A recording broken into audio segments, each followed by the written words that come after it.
Sunday dinners had always been my ritual. I roasted the chicken, set the table with the chipped stoneware I couldn't bring myself to replace, and made sure there were enough napkins folded neatly by each plate. It was my way of holding the family together, of telling them without words that no matter how far they strayed, they had a place to return to. This Sunday felt no different until Damien leaned back in his chair, grinning that easy grin of his, and said, "Mom, you'll never be as good as Celine." The words hung in the air, sharp as broken glass. Then came the laughter, his loudest of all, followed by Celine's polished giggle. Then my sister Corinne's half-suppressed chuckle. Even my brother-in-law gave a low hum of amusement. I sat there, a fork poised over my plate, staring at the lemon glaze dripping from the chicken like I'd forgotten what food looked like. I swallowed hard. My instinct was to deflect, to let it slide, to make myself small so the sting wouldn't show. Instead, I pressed my lips together, counted the faint scratches on the wood of the dining table, and focused on the wax of the half-melted candles. Trivial things, little anchors. If I gave the words weight, I knew I would splinter. Celine leaned closer to Damien and kissed his cheek as if to confirm the punchline. She always seemed to know how to play to the room, whether it was flashing her ring or telling some story about her boss who called her indispensable. She was dazzling, admired, and I couldn't deny she had a way of commanding attention. I used to think that was a gift. Now I wondered if it was a weapon. No one looked at me to see how I took the joke. Corinne reached for the potatoes as though the moment had already passed. My family had grown used to my silence. They thought it meant I agreed, or worse, that I didn't feel at all. I smiled the way you smile when you've bitten your tongue too hard and you're afraid blood might spill if you open your mouth. I served myself a spoonful of carrots, though I had no appetite. My son had reduced me to the shadow of a comparison, and everyone at the table had agreed by laughing.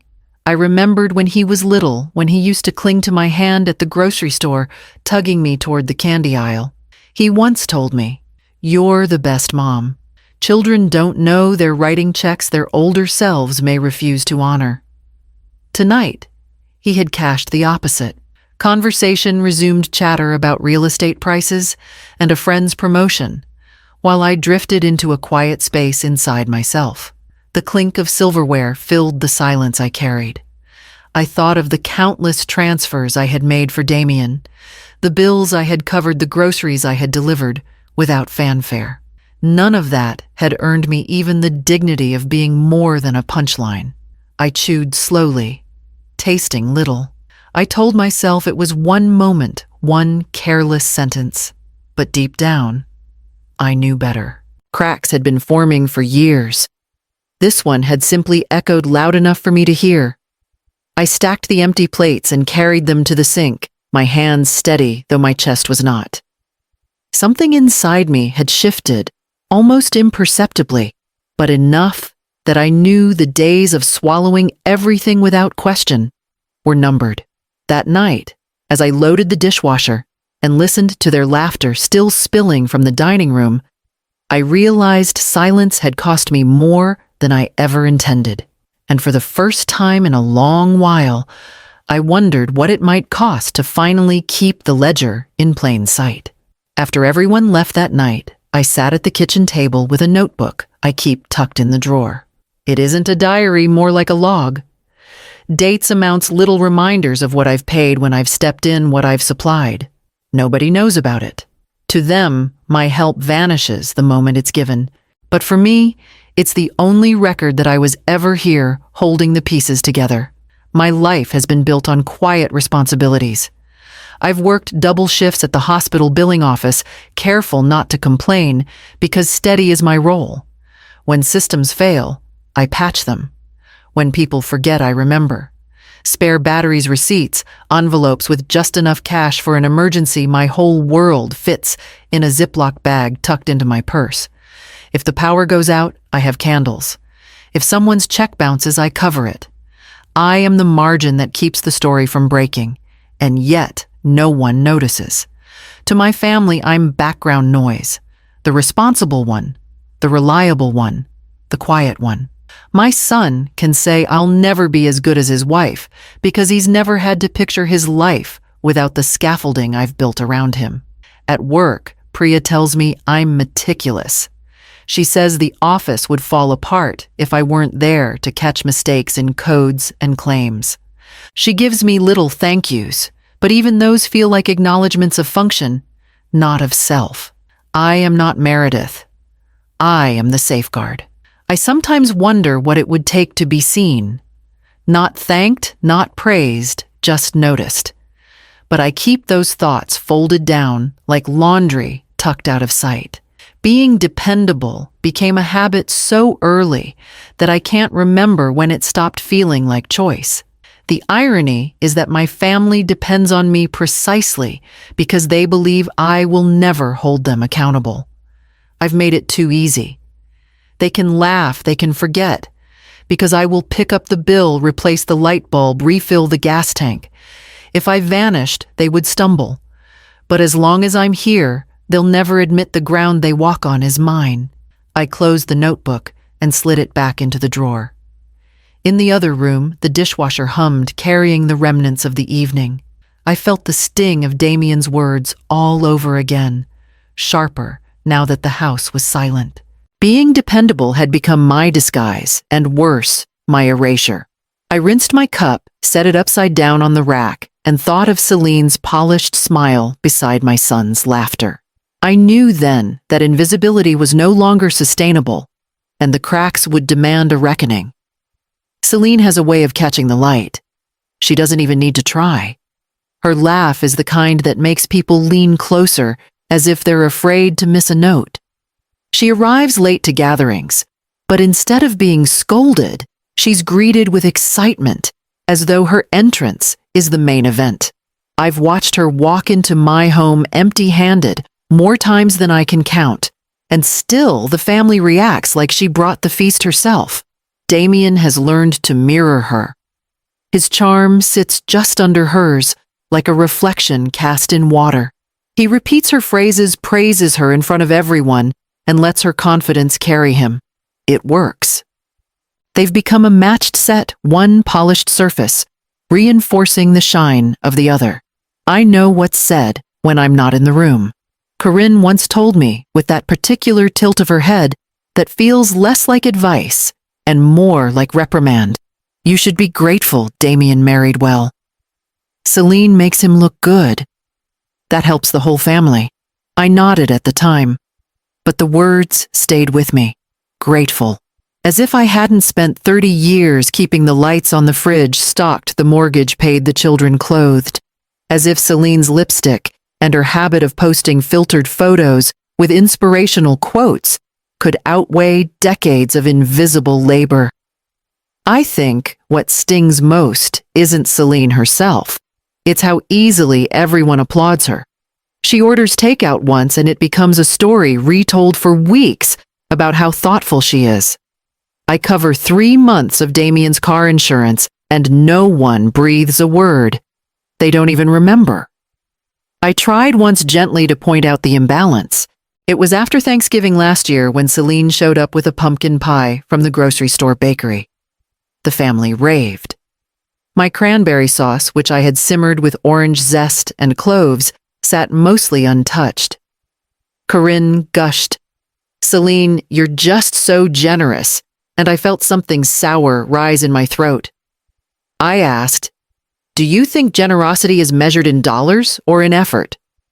The room went quiet for a beat too long, and then Damien laughed it off, saying, "Mom's always been old-fashioned." Celine smiled politely like she was indulging me.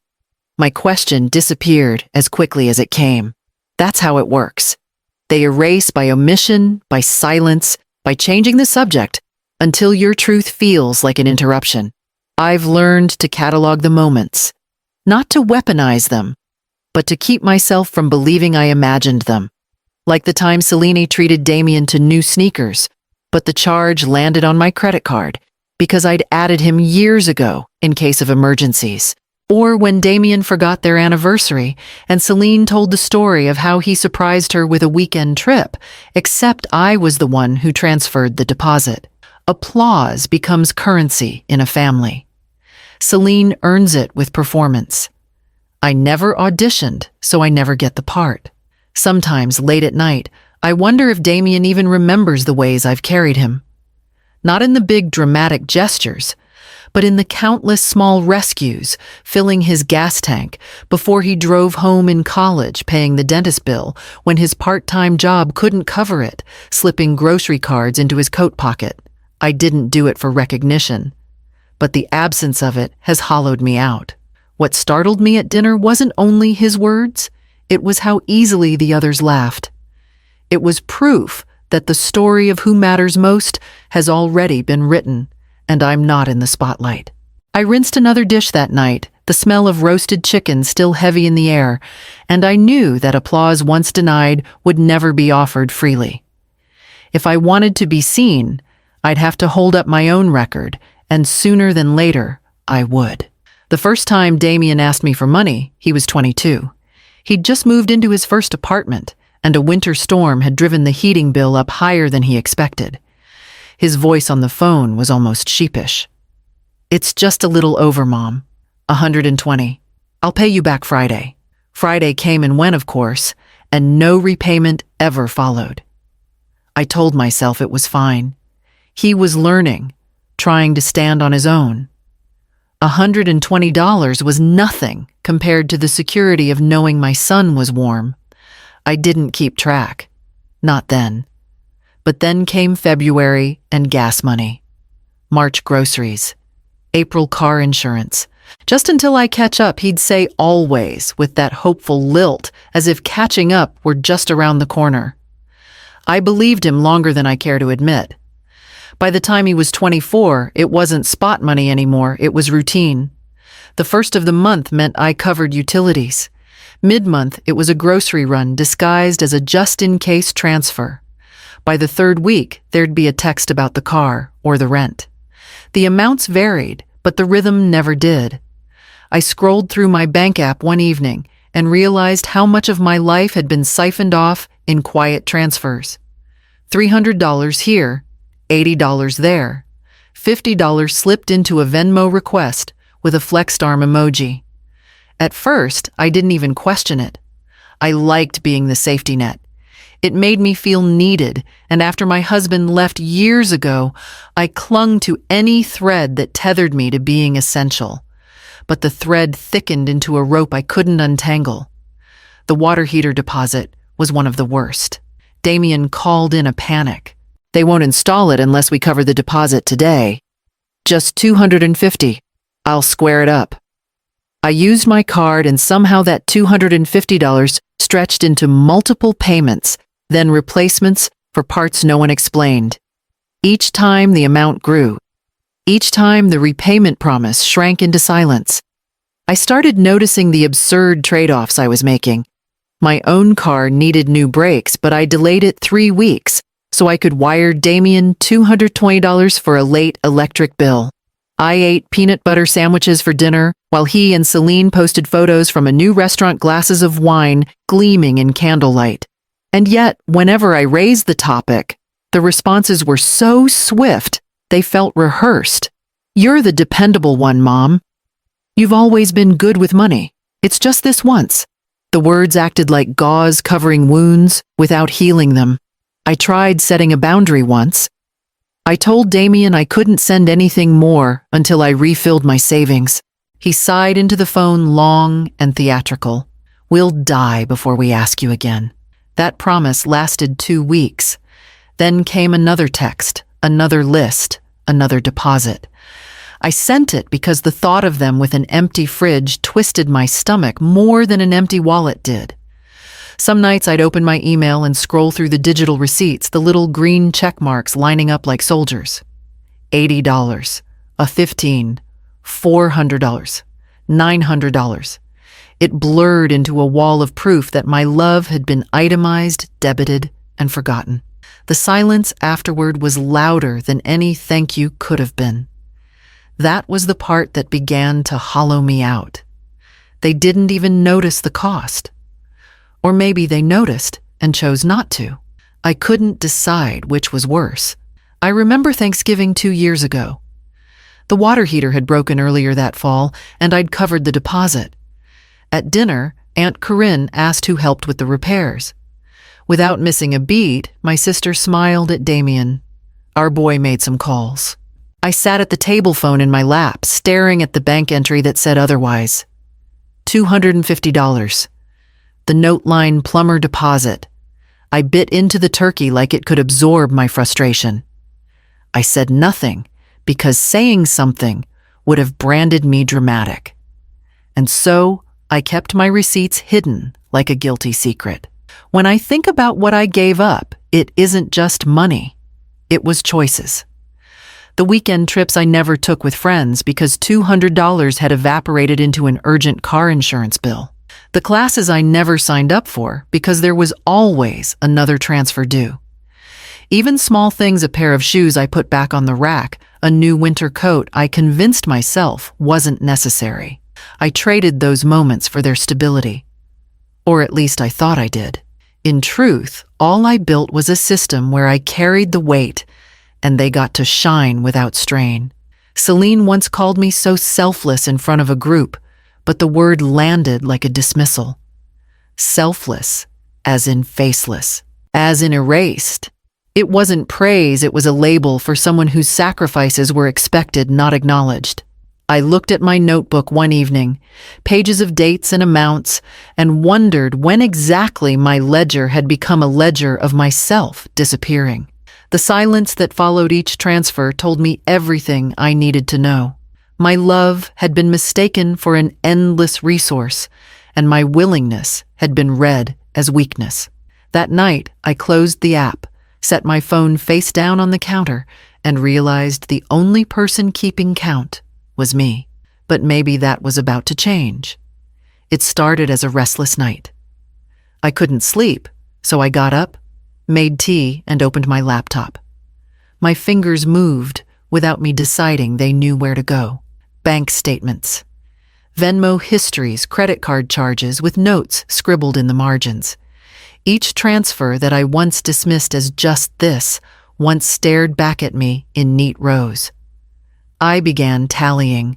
120 for that first heating bill, 300 for utilities, 80 for gas, 40 for groceries, 220 for electric again. The numbers stacked like bricks, and soon I couldn't see past the wall they built. By the time I stopped, the total was just under $29,000. $29,000. I whispered it out loud as if saying it could shrink it. It didn't. That number was a new car, or a year of tuition, or the cushion I should have had for retirement. Instead, it had evaporated into someone else's dinners, sneakers, rent, and promises. For years, I told myself not to keep track. Families aren't ledgers, I reminded myself, whenever the pang grew sharp. But looking at the total, I realized the ledger existed, whether I admitted it or not. My silence hadn't erased it. It had only hidden it from view. My chest ached, but not from anger. It was depletion, the feeling of a well scraped dry. I opened a blank document and started listing everything. Dates, amounts, notes. Each entry became a line in a confession my family had refused to make. It took 2 hours, and when I finished, I had 9 full pages. I printed them, the whir of the machine louder than the quiet house. When I stacked the papers together, they felt heavier than they should. Numbers don't weigh anything, but somehow my sacrifices pressed into my palm. I slid them into a cheap black binder I'd bought months ago at the dollar store for coupons I never clipped. Funny how the things you buy without thinking become the things that hold your life. I ran my hand over the cover.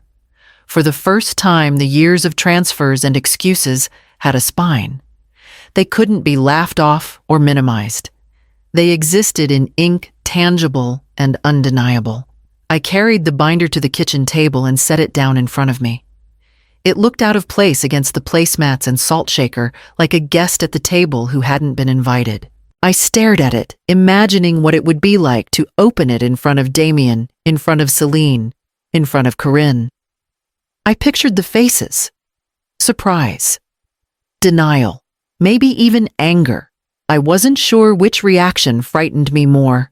Part of me wanted to shove the binder in a drawer and never touch it again. Evidence is dangerous. It forces choice. As long as everything stayed in my head, I could rationalize it away. But now, with proof in my hands, I couldn't pretend anymore. I thought about the word Corinne loved to repeat, grateful.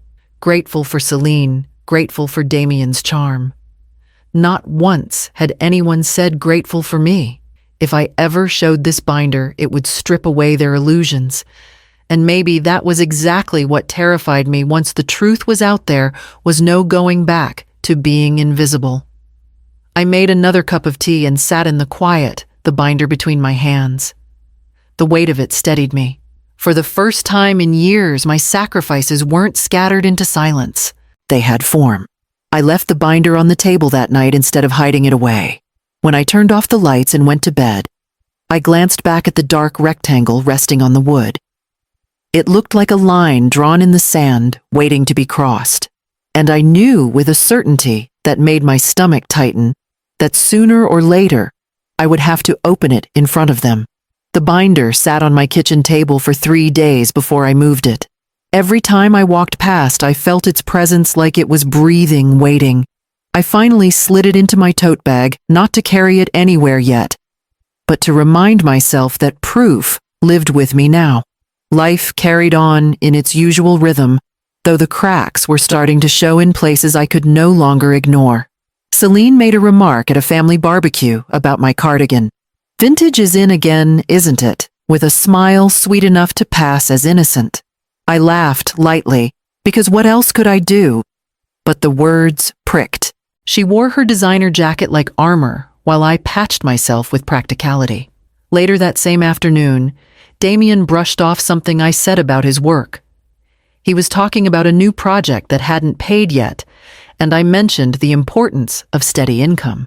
"Mom," he said, grinning as though to soften the sting, "you just don't understand how things work now." I bit back the urge to remind him who had paid for his rent when those things didn't work at all. Instead, I nodded, tasting the silence like metal on my tongue. The small dismissals began to feel heavier than the large withdrawals ever had. It was one thing to send money without thanks. It was another to be openly diminished while doing it. And then there was Corinne. She had her favorite refrain polished from years of use, "Families aren't ledgers." She said it at dinners, at birthday parties, once even at the grocery store, when she noticed me hesitate over a bill. "You can't put a price on love, Meredith." I smiled, as I always did. But this time when I got home, I opened the binder, uncapped a pen, and wrote her words neatly at the bottom of the first page. "Families aren't ledgers."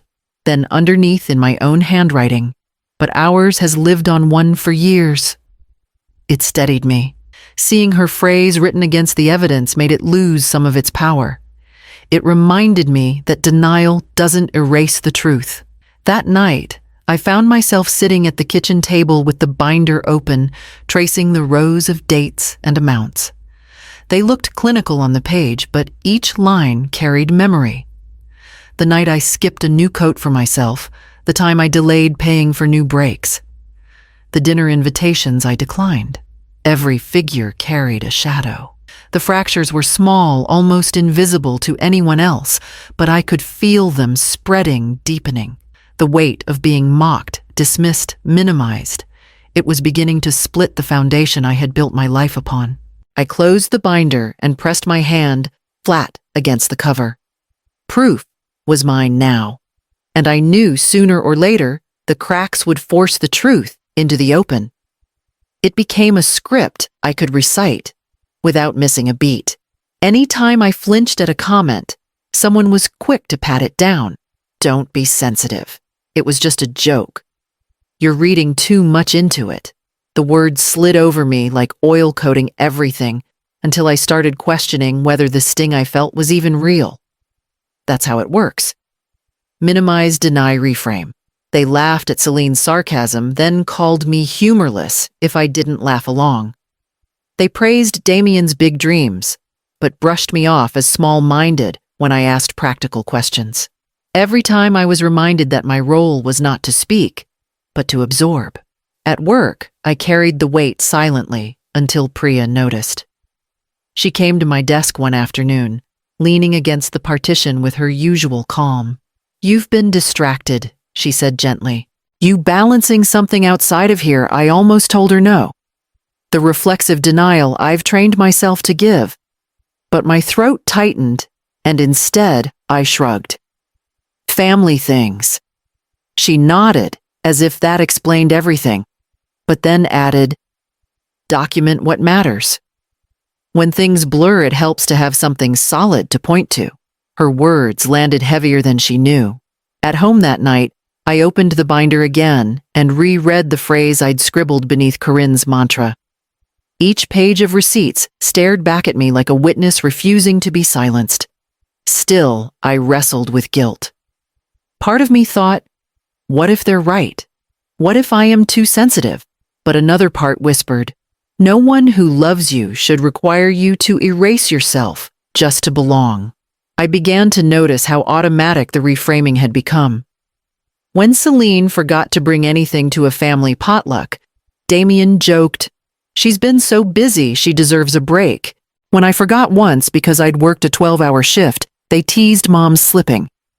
And when I bristled, the chorus came again. "Don't be so serious." "We're just kidding."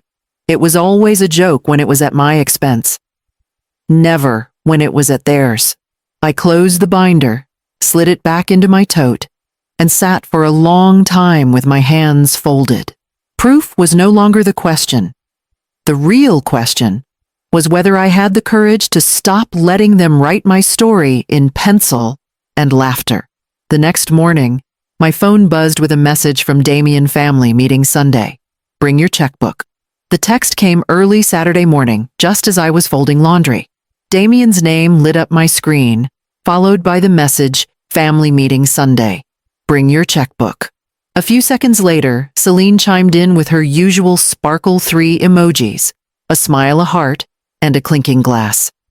I stared at the words until the phone dimmed. The assumption was the part that stung most.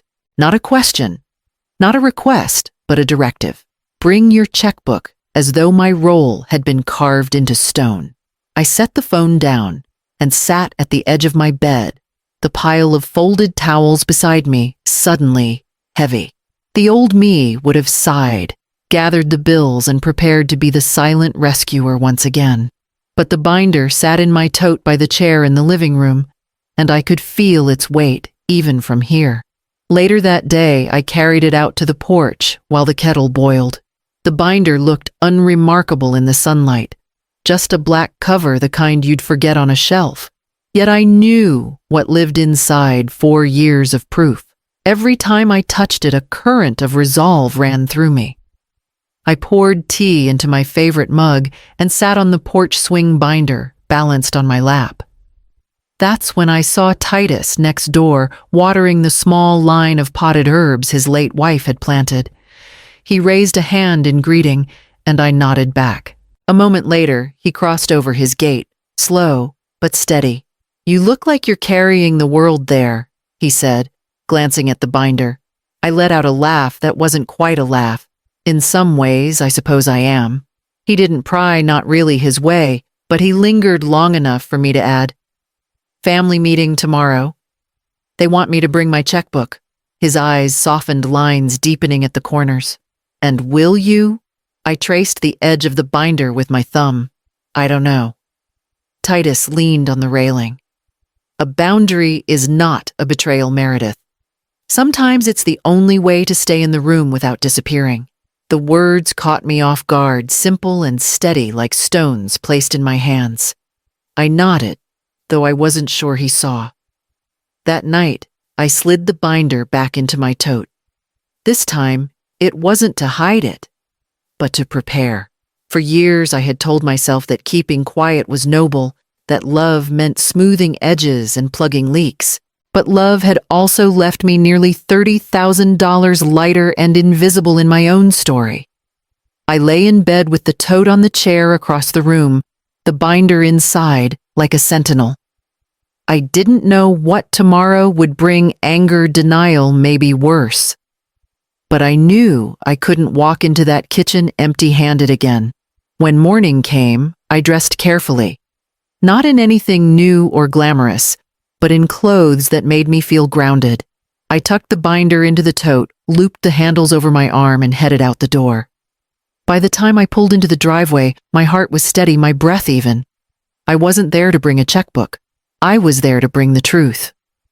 They were already seated when I walked in, as if they'd been waiting for a performance, and the curtain had gone up the moment my hand touched the doorknob. Damien sat at the head of the kitchen table, not his usual place, spine straightened like he'd been coached. Celine took the chair at his right and crossed her legs with a polished click of heel on linoleum. Aunt Corinne hovered at the counter with a legal pad and a pen, the way she does when she wants to look official. Paper towels, envelopes, and a calculator were fanned out in the middle as if props could summon authority. Finally, Damien said, smiling too widely, "We were just getting organized." I see that I answered, setting my tote on the empty chair at the far end. The binder inside thumped softly. Everyone seemed to hear it. Celine leaned forward with a curated warmth. We thought it would be productive to set up a monthly plan. She lifted one of the envelopes like a presenter. That way there aren't surprises. Structure. Corinne added, writing the word on her pad as though it had chosen her. A family needs structure. My eyes traveled the familiar contours of this kitchen. The stained oven mitt hanging on the drawer, pull the chipped rooster salt shaker, the spot near the sink where the linoleum bubbled from a long-ago leak. There is a geography to a room that has watched you say yes too many times. What kind of plan, I asked. Damien clasped his hands, a mimicry of professionalism that made him look younger. It's simple. With inflation and interest and everything, we just need everyone to contribute on a schedule. Nothing crazy. We figured a base amount each month, and then we adjust if an emergency pops up. We're all a team. Everyone, Celine echoed brightly. We all pitch in. I pulled out the chair and sat. The tote strap lay across my lap like a seatbelt. Who is everyone? Damien blinked. Well, us. You. Aunt Cor. He gestured vaguely at the house as if it too should pay its share. You know how it's been. How it's been? I repeated, tasting the words. For a moment, no one spoke. The refrigerator clicked on a soft, mechanical sigh. Celine set the envelope down and reached for my arm with a practiced concern. We know you're reliable, Meredith. You've always been amazing. We just want to make things easier for you by being organized. Her hand was cool. I slid my arm back and opened the tote. The binder came out as quietly as a confession. I laid it flat on the table, turned it so the spine faced me, and flipped to the first page. What's that? Corinne asked, pen hovering. History, I said. Ours. Damien chuckled, confusion skimming his grin. Mom, come on. We're not doing a museum tour. Celine softened her voice. We don't have to make this complicated. It already is, I said, and smoothed the page with my palm. I spent last week printing transfers, utilities, rent, groceries, car insurance deposits. 4 years' worth. I kept my tone even, as if reading from a receipt at a return counter. I wanted to be sure I wasn't misremembering. Corinne's mouth tightened. That seems unnecessary. Necessary, I said, and began. Dates, amounts, notes. I read them the way one might read a litany. January 14th, 2019, $120 for electric. February 18th, $80 for gas. March 3rd, $40 for groceries. April 15th, $220 for electric again, urgent, in the note line. May $300 for utilities. June $400 for car insurance. Celine shifted the shine in her eyes, dimming by a degree. I turned the page. August 250 deposit for the water heater. September 150 to top up. October 100. That winter, 300 monthly for utilities with an extra 80 here and there for gas. Random Wednesdays, 40, 60, 100. Damien's smile strained. Okay, but those were? Help, I finished for him. Yes. Help. That's the word I used too. I kept going. My voice did not rise. It did not need to. The numbers carried their own gravity. Every few lines I paused, not for approval, not for argument, only to turn the page. 9 pages later, the binder had become a small weather system in the room. How much is the total? Corinne asked, producing her calculator like a shield. Just under 29,000, I said.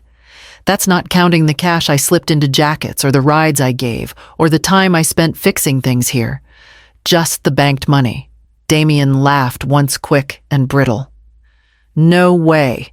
We never got money from you like that. We didn't, Celine echoed, voice lifted in disbelief. You're mixing things up, Meredith. Those were gifts. You offered. She brightened. You're generous. Generous, Corinne repeated, as though turning the word into a verdict. And now you're throwing it in our faces. I reached into the tote, took out my phone, and tapped the banking app. The green bars rose like stubborn grass. I slid the phone across the table until it rested in front of Damien, the screen glowing with dates and notes and amounts. Scroll, I said. He didn't touch it. Celine peered over his shoulder, then leaned back. This is tacky, she announced the way you might talk about a neighbor's lawn ornament. It's accurate, I said. If you'd like, I can print statements. Corinne clicked her pen. This isn't the time to play accountant. It's exactly the time, I answered and turned another page. You wanted a plan. Plans are built on reality.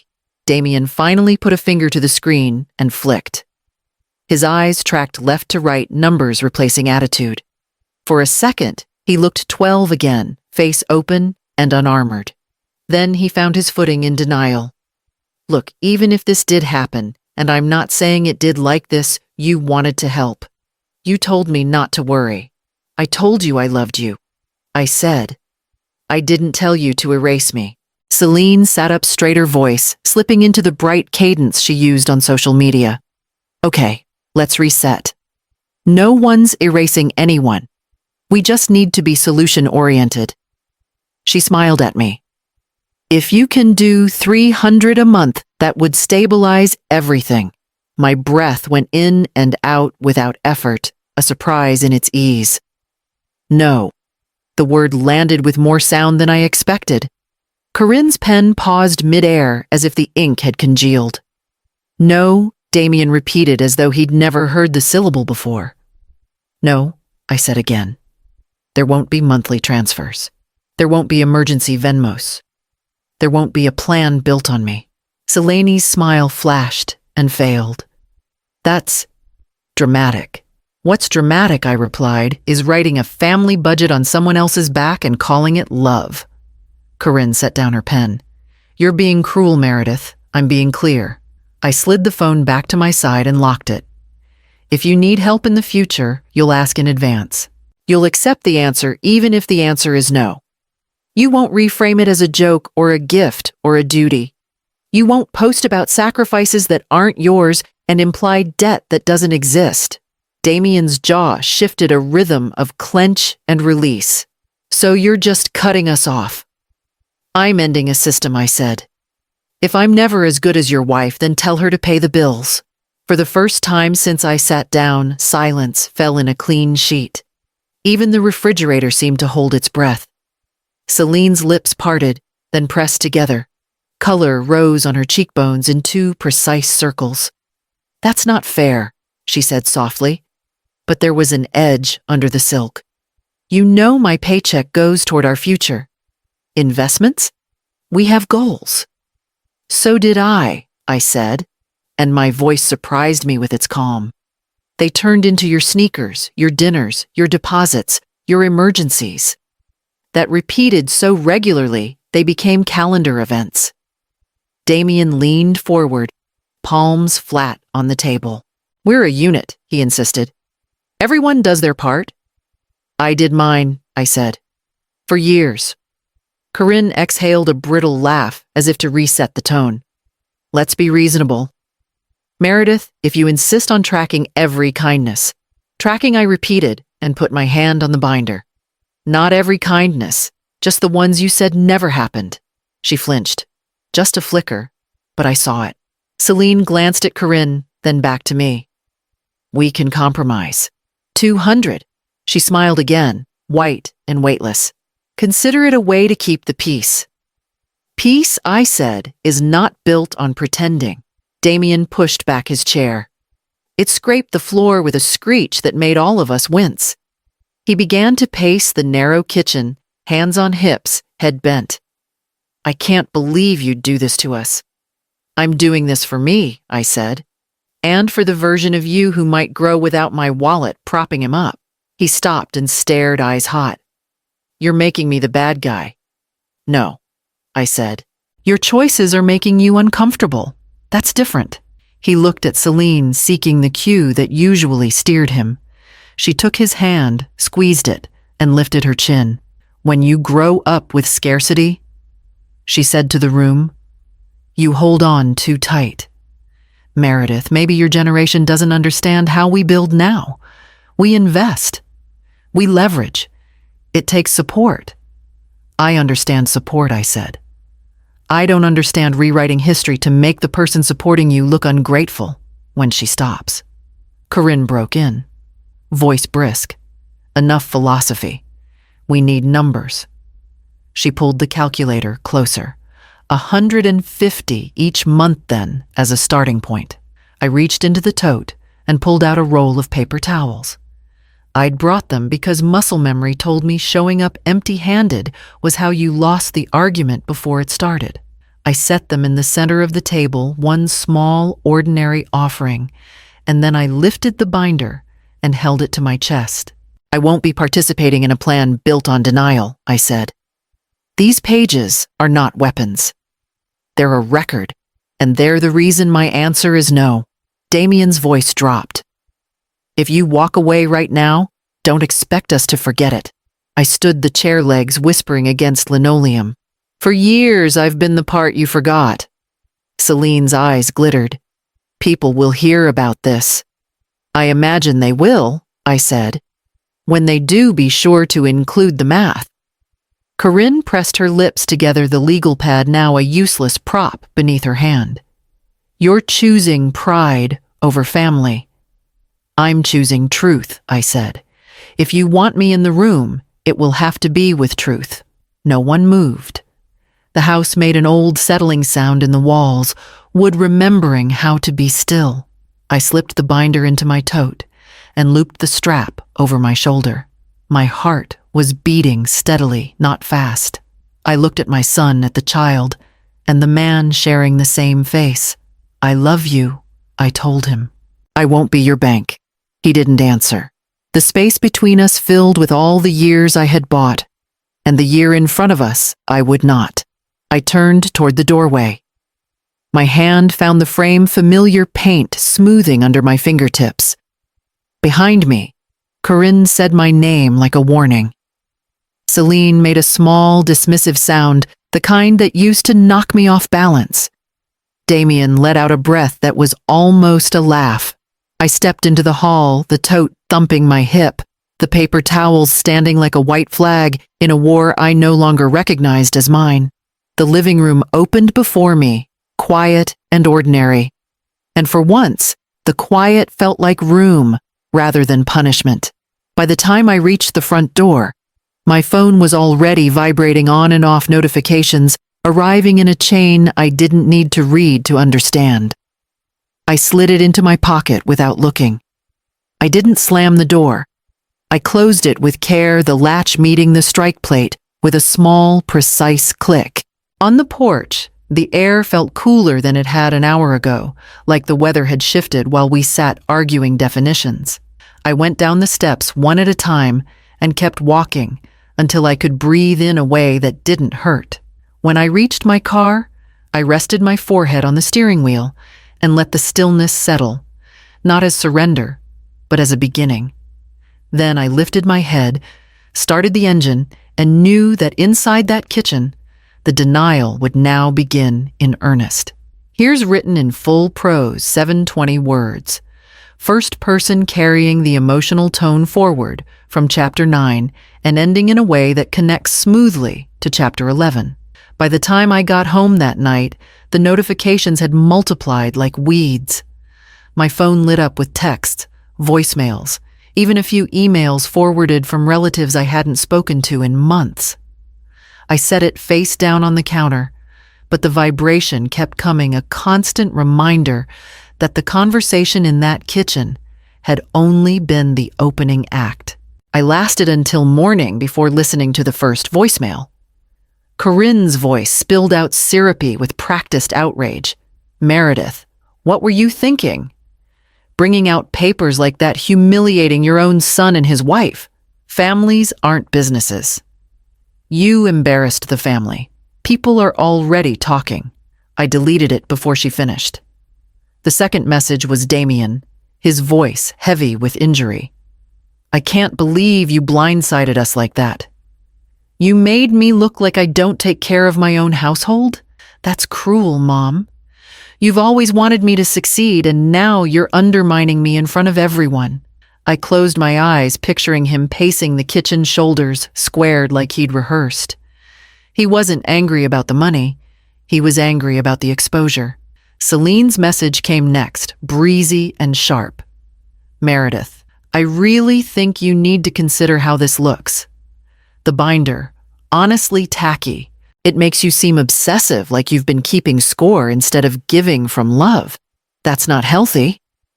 Scorekeeping, tacky, obsessive." The words stacked neatly with sensitive and dramatic, the well-worn arsenal of people who didn't want to be confronted with reality. I poured myself coffee and opened the binder again at the kitchen table, running my finger down the neat columns of dates and amounts. The numbers were cold, factual, stripped of spin.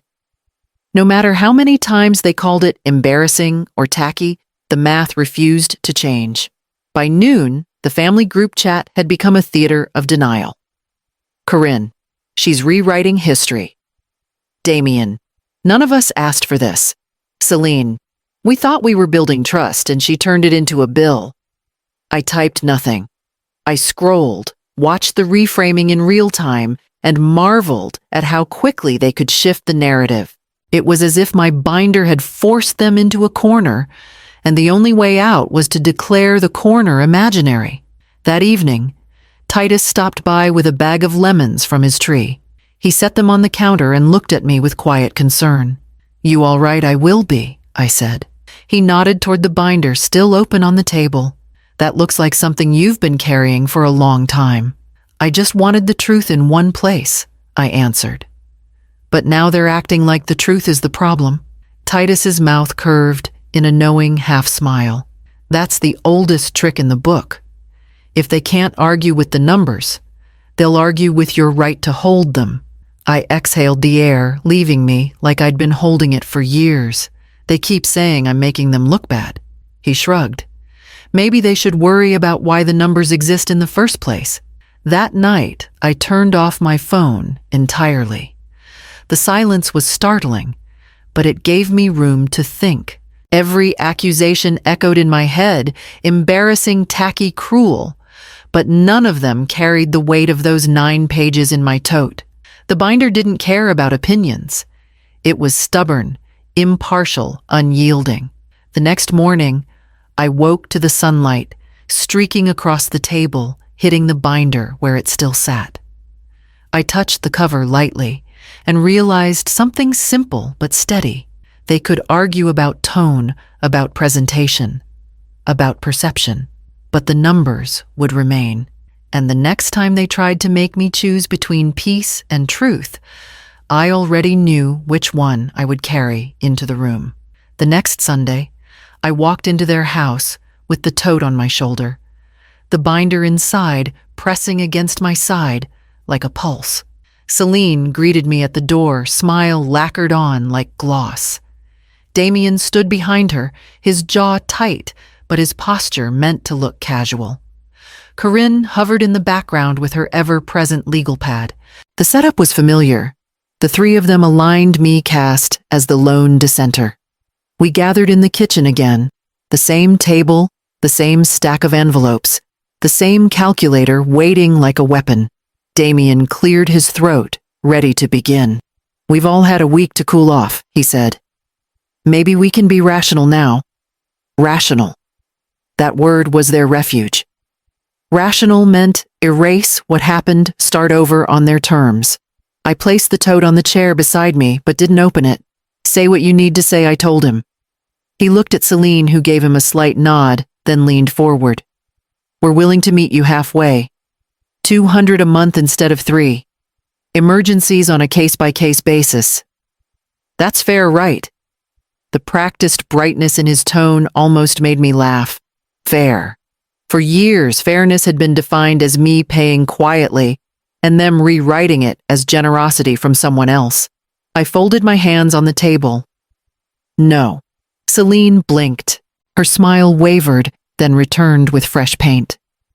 "Meredith, you don't have to be so harsh. We're trying to find common ground." I shook my head. "No more transfers. No more Venmos. No more emergencies disguised as favors.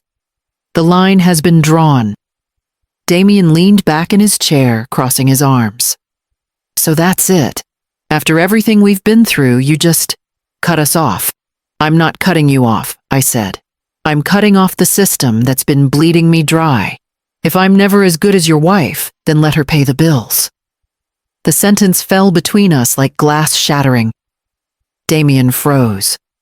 Celine's smile vanished, leaving her face naked with fury she could no longer mask. Corinne gasped softly, clutching her pen like it might shield her. "That's a cruel thing to say, Meredith." "No," I replied.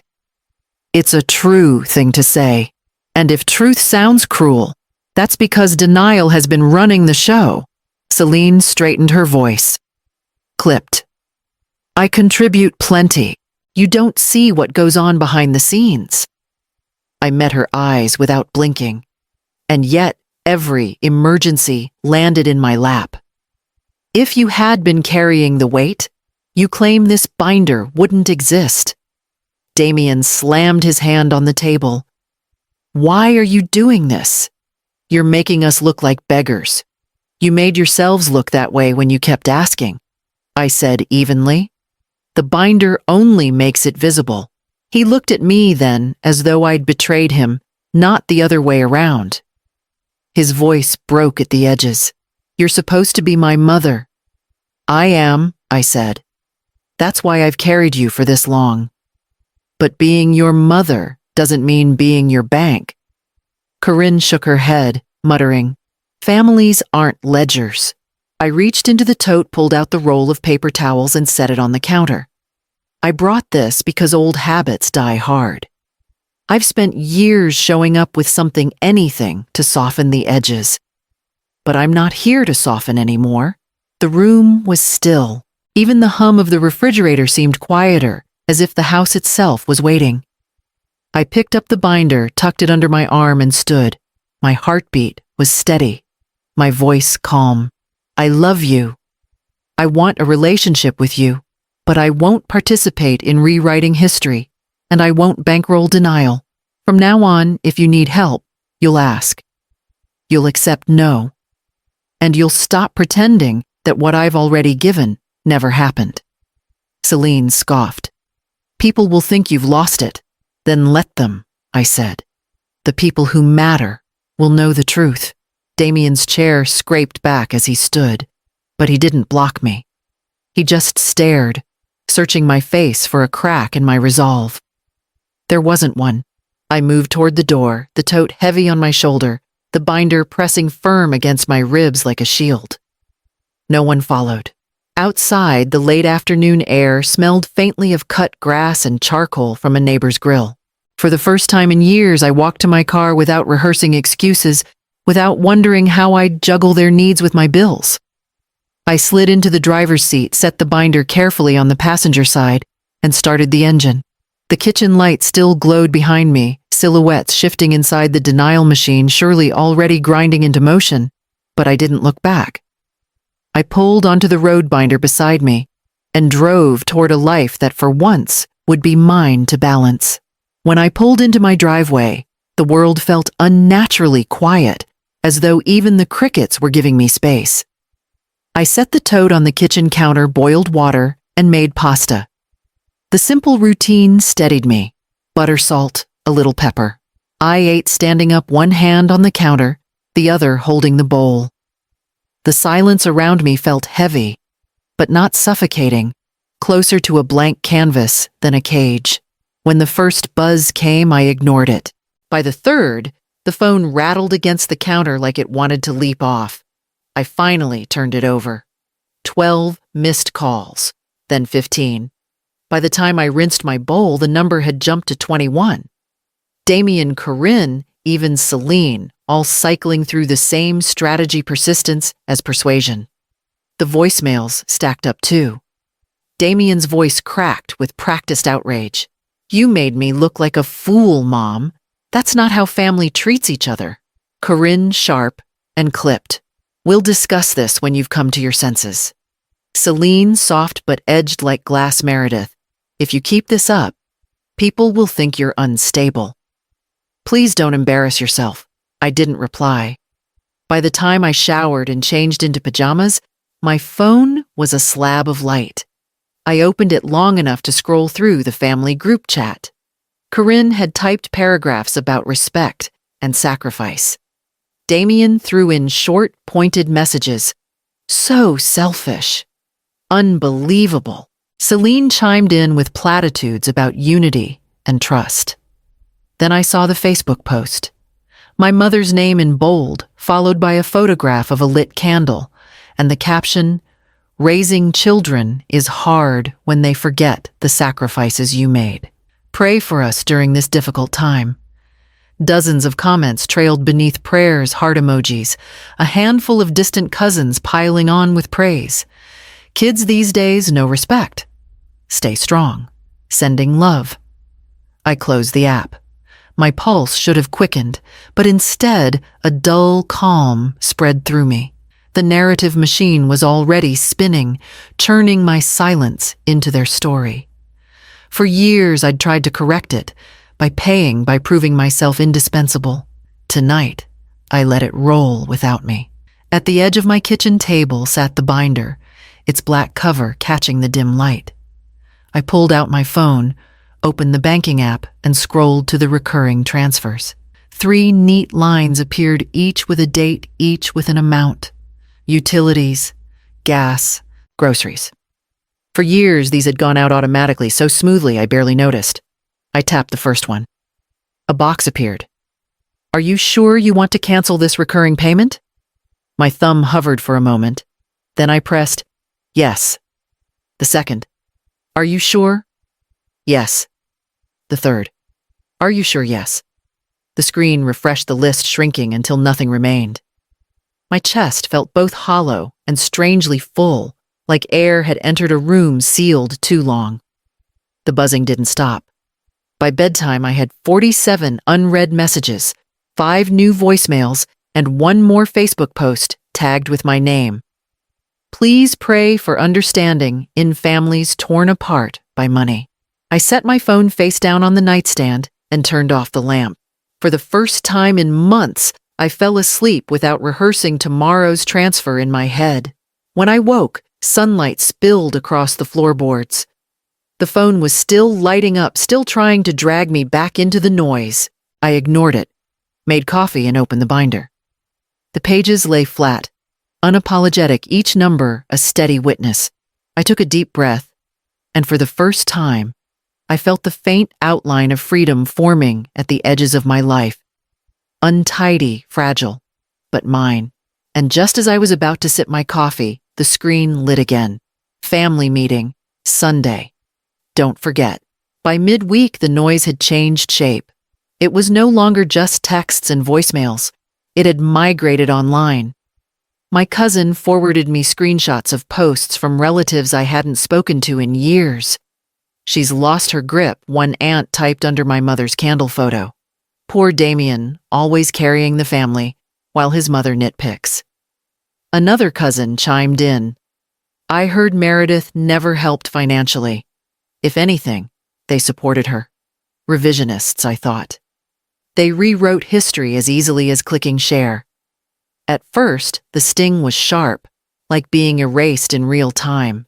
But then I opened a new folder on my laptop and labeled it Memory, Not Myth. Each time I found a post or a thread I screenshotted, it added the date and tucked it away. Not to argue, not to prove, just to keep a record. If they wanted to bend the story, I would straighten it in my own quiet archive. I even printed one just to see the weight of it on paper. My mother's words frozen in black ink. "Raising children is hard when they forget your sacrifices." I slid the page into the binder beside the receipts, and for the first time, the lies and the truth sat together. The contrast was almost comforting. I began jotting notes in the margins, short phrases that anchored me. Next to one transfer of $220 for groceries, I wrote, "Truth doesn't vanish because someone refuses to say thank you." Next to another, I wrote, "Silence is not proof of absence." At the end of the binder, I added a page of my own making. Just one sentence written in thick ink, "I can love you without financing your denial." Looking at the words, I felt the ground under me steady. For years, love had meant paying smoothing covering. Now, it meant boundaries. I wasn't cutting them out of my life. I was cutting out the erasure of mine. That night, as I closed the binder and set it back on the table, the phone buzzed again. This time, the message came from an unknown number. "They want to talk. Sunday, 6 o'clock. Come ready." 2 days after the anonymous text, Damien called. His name flashed across my screen, and for a moment, I debated letting it ring out. But something in me wanted to hear his tone, so I answered. "Mom," he began soft, almost careful. "Look about the other day. Maybe we both overreacted." His voice tilted into the practiced cadence of apology, but before long the rhythm shifted. "We're in a tight spot this month. Just a small loan until Celine's commission clears. You know how it is. Half apology, half request. The same blend I'd been swallowing for years." I held the phone against my ear, feeling the familiar pull in my chest, the urge to say yes to preserve peace. But this time, the word came with no weight at all. "No." Silence crackled on the other end. Then a laugh, forced. "You don't mean that." "I do," I said. And before he could pivot, I ended the call. An hour later, Celine's message arrived, polished as always. "Meredith, we know you care about us.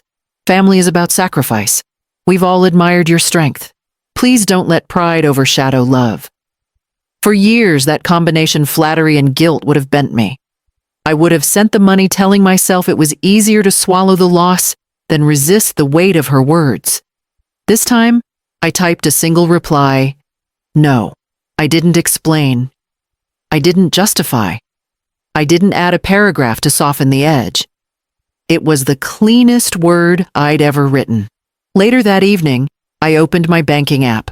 Where the recurring transfers used to be, there was empty space like shelves finally cleared.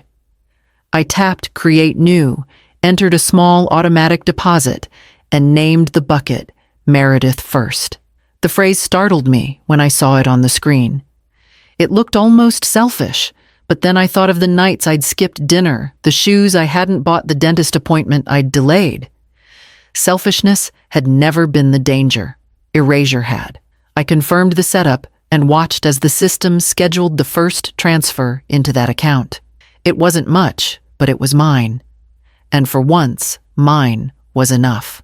That night, when the phone buzzed again with more missed calls, I turned it over, let the screen face down, and listened to the quiet hum of my own breathing.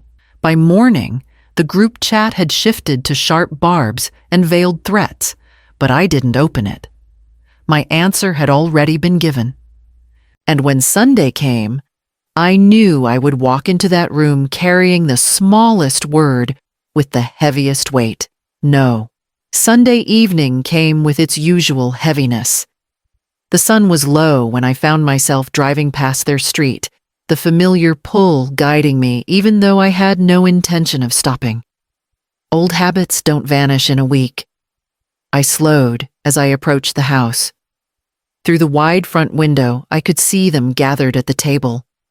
Damien at the head, Celine leaning in close, Corinne fluttering with her notepad. Plates and glasses gleamed under the chandelier. It looked almost staged, as if they were performing family for each other. My chair was empty. I knew exactly where it sat. Third from the end on the left, where I'd spent years eating with one hand while writing checks with the other. Now it stood unclaimed, a gap no one acknowledged. A strange blend of relief and grief washed over me. Relief that I no longer had to sit there swallowing words. Grief that they didn't notice or pretended not to. My absence was both wound and salve. I pressed the accelerator, leaving the glow of the house behind.